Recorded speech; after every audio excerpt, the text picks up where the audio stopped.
जाना और रुकना। एक बहुत ही सुंदर छोटी सी प्रेरणा कथा। कुछ कहानियां ऐसी होती हैं जिनको पढ़ने के बाद पाठक के मुंह से तुरंत ही निकलता है, ये भी कोई कहानी है। कुछ भी लिख देते हैं और कहते हैं कि कहानी हो गई है। अक्सर आपने ऐसा सुना होगा और उनका कहना भी ठीक होता है, क्योंकि अक्सर ऐसे लोग कहानी को सिर्फ मनोरंजन यानी एक किस्से के रूप में पढ़ने की उम्मीद करते हैं, क्योंकि उनकी मानसिक स्थिति इतनी विकसित नहीं हुई होती कि वो गहराई तक जाकर सोच सके कि पढ़े हुए शब्दों के पीछे भी कुछ छुपा होता है जिसको वो समझ नहीं सके या पढ़ नहीं पाए। ऐसी एक कहानी इस बार राजा शर्मा जी आपके लिए लाए हैं, तो लीजिए सुनिए उनकी नई कहानी जाना और रुकना। जीवन भर खुद को किताबों में डुबाए रखा और किताबों से लोगों के दिमागों को पढ़ने की क्षमता भी विकसित कर ली थी। यहां तक कि मैं निर्जीव चीजों से भी बातें करने लगा था।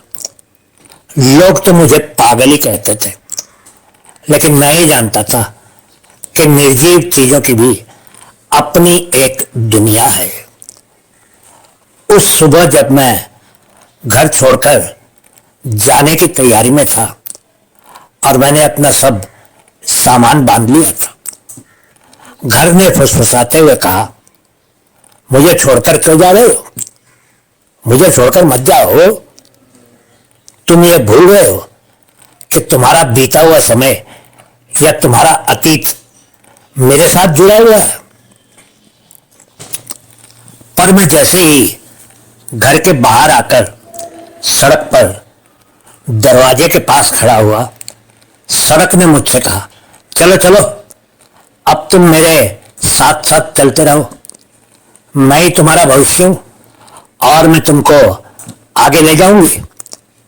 मैं यानी सड़क ही तुमको भविष्य की तरफ ले जाएगी।